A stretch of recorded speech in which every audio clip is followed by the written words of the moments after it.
there's such a need for a caregiver to be able to meet with other people who are in their, on their same journey and to have that support. But what's really hard is for a caregiver to have someone to take care of the person she's taking care of. Welcome to Aging in Style, the podcast dedicated to celebrating aging and what it takes to do it well. I'm Lori Williams. I'm a certified senior advisor and senior housing expert. In each episode, you'll learn stories of older adults who are thriving in their 70s, 80s, 90s, and in some cases in their hundreds. Whether you're an older adult or the child of an older adult, this podcast is filled with insightful resources, organizations that are doing incredible work, and stories that will inspire you to volunteer, learn, and who knows, maybe even skydive in your golden years. Hi, welcome to Aging in Style. We are doing another episode of Ask Lori, where my fabulous producer, Anna Xavier, which many of you probably remember her now if you've been listening, Anna asks questions that our listeners have for us, and I answer them. So welcome, Anna. Hello, Lori. Happy to be here. The listeners are like, is her name Fabulous Producer Anna? Like, maybe I should change my ID to that. I think you should. You're either fabulous or amazing. I don't know. I have only good things to say about Anna. Oh, stop it. Well, I'm more than happy to be your sidekick in these series because it's always so fun and I learn so much. So let's get started talking about Dementia Friendly. So for those who may not have listened to episode 87, which is how every community can be dementia friendly, where you talked about like what it is and stuff. Can you give us a little bit of a recap and then what has happened? Because that episode was released in 2022, so last year. Okay. What has happened? So let's get into it. So Dementia Friendly is a nationwide initiative, and it's just to bring to every community education on dementia, because there's so many people, unfortunately, who have been diagnosed with dementia, and it's to let them to be more inclusive, basically, and know signs for businesses to know signs that someone may be struggling who has dementia, for churches to offer services specifically for people with dementia. And it's just to, like I said, just be more inclusive of those who are struggling with this disease. You were telling me that there's a program called Stepping Stones, right? Mm-hmm. So would you mind sharing a bit about that? Sure. So Stepping Stones is a program that started in Denton, which is not far from where we are in Flower Mound. It's just I guess another town in the area, North Texas area. But it was started by an occupational therapist. And what it is, it's a group where there's support for those who are the caregivers for someone with dementia. And while they are having their support group, there's in another room, their loved one who has dementia is being entertained. They're doing crafts and singing and doing whatever to, give them kind of some time away. And there's certain criteria, like they have to be able to go to the bathroom on their own. They can't be so far advanced where, they need that type of care. So we kicked off Stepping Stones in Flower Mound at the Flower Mound Assisted Living on November 1st. And we had way more people than anticipated, definitely, far exceeded our expectations. And we're really excited about being able to bring this program to our community. And I mean, there's such a need for a caregiver to be able to meet with other people who are in their, on their same journey and to have that support. But what's really hard is for a caregiver to have someone to take care of the person she's taking care of. So we were able to offer that. So we had one room, and I was lucky enough, I got to be in the room with the people who have dementia and to do things with them. And we had a blast. I'm telling you, we were laughing and having more fun in that room.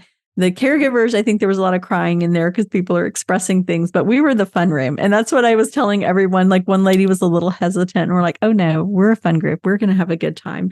And I mean, the people were, different levels of dementia, but all still able to we did games, we did snack, we told stories.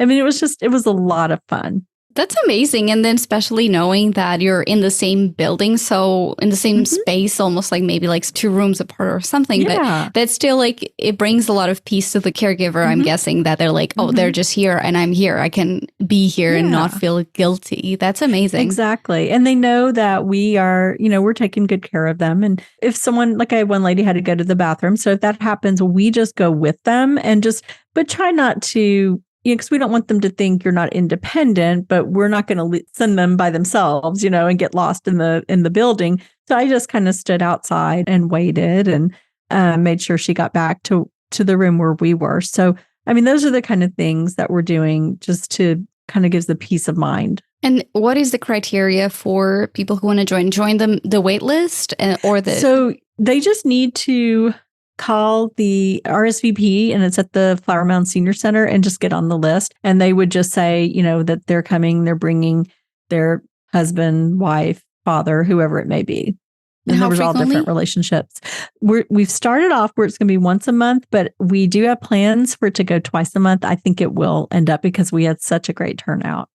That's amazing. And it's for an hour and a half.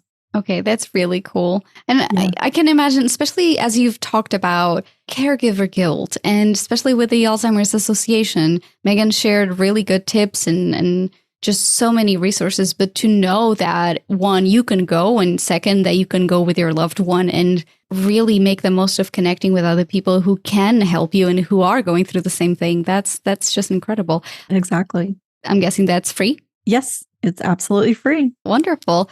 All right. So I want to touch on something else that came up when you and I were talking about Dementia Friendly, which is businesses who complete the training get a sticker outside so people know that that business is Dementia Friendly and that the staff is trained. And since we talked about it, I remember thinking, wow, when I was doing public facing jobs, I wish I never had a situation happen because I guess maybe I didn't identify the signs. Maybe I just thought there was something off about the situation, but I never had just a capacity to analyze that person and read them. So for those who would just like to have like the baseline understanding of identifying maybe someone who has early signs of dementia and Alzheimer's, what would be good examples? And then can we talk about like just going hand in hand, like what are some ways that people can be more accommodating or just being able to read situations better? I mean, I think that's a great question. And it's hard to say, if you're just seeing someone interacting, if there is some dementia, but I mean, sometimes you can tell something's not quite as it should be. And so, I mean, I think the best example, and I may have shared this before, was I was at the grocery store one day and there was an older man ahead of me and he was trying to pay and he couldn't figure out how to put his credit card in. And I mean, he was just having a lot of difficulties, and the cashier was being very rude with him and very making him more anxious because she was getting so upset with him.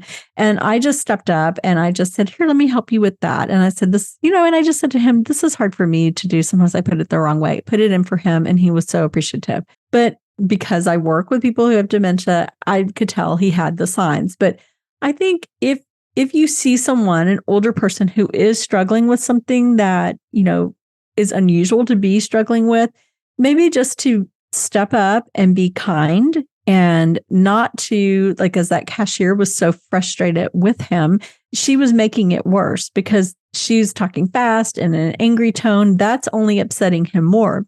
And I mean, I think it's important if someone, because you don't know, they could have dementia, they could have hearing loss. There's so many things that it could be, but to stop and slow down and speak clearly and look them in the eye. I think those are all really good tips for anyone, especially, someone who is older. And one of the things with the church services that they're doing is that they are shorter services. They're not as long. So they're taking into account, attention span, and they're doing more music. So those are just some of the ways that we're better serving our seniors who have dementia. Okay. I remember reading somewhere, actually, scrap that. I wasn't reading. I looked at that on TikTok, as most of us these days say, oh, I was reading an article. No, it was TikTok. That's funny. I remember looking at a video, and I think I even sent it to you because it seemed like someone was very confused, and they were like, "Oh, you're parked. That's my car. That's my car." The person was really struggling, and so I guess just in any scenario, just like having patience and just maybe is getting a manager in a store something that people should do, or should they try to reason with the person? What would if someone clearly seems like they're... I mean, if you're talking about reasoning, like if someone is out of control, then yeah, I would probably call a manager for that. But this gentleman was just confused, a little confused about how to put his credit card in. And, and it was just being made worse because the cashier was so upset with him and it was making him more nervous. But I mean, if someone is having, like they're yelling or they're so confused, which I've not seen that, knock on wood, but if something like that is happening, then yeah, that might be a good time to contact the manager and have someone else step in. But that's where having this training through Dementia Friendly would be so helpful, because you might be more, you're made aware that there are people, and lots of people more coming, that will have dementia, because we have all of our baby boomers now who are aging, and I'm one of them. So they call it the silver tsunami, all the older adults that are coming. So, I mean, I think it's very important to be aware of what dementia looks like and what could possibly be. And so if, let's say, I'm working at a supermarket or a restaurant or a regular business, like a bank or whatever, a business that is public facing, what would I do in order to get on the training list? You can contact Dementia Friendly. So Dementia Friendly has like different, I guess, chapters. Basically, we're Dementia Friendly Denton County, but there is a Dementia Friendly, a big one in Fort Worth that started first. So it's just, you would look in your area and you can go on, I think it's just dementiafriendly.com for the nationwide organization, and see if there is one in your area. And then you just have them come in and train you, and then you train your staff, or you can have your staff in there to train as well.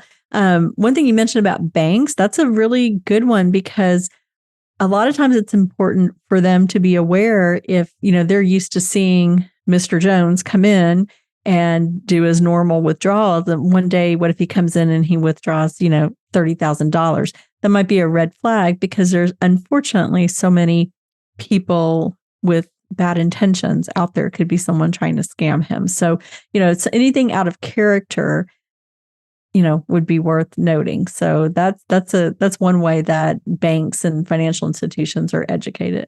So is that for organizations who want the training? Do they have to pay a small fee, or is that free too? It's free. Amazing. Oh, wow. Like, why are not more people doing this? Wow. Exactly. And then, of course, we're a nonprofit. So if anyone wants to donate to help the cause, we can also have that listed where they can donate. Awesome. All right. Well, thank you, Lori, for that. That was so clear, and definitely be looking forward to seeing more about Stepping Stones and Dementia Friendly Denton chapter. So thank you for that. Excellent. Great. And that was a great question. Thank you for asking that. And be sure to look up Dementia Friendly for your area, because it's not just here in Texas where we are. It is all throughout the country. And as always, please share the podcast with your friends and family. We love getting this information out to, you never know who it may help. So we are happy to be putting this out there, and love that you guys are sharing it. And be sure to tune in next week. Talk to you then. Bye-bye.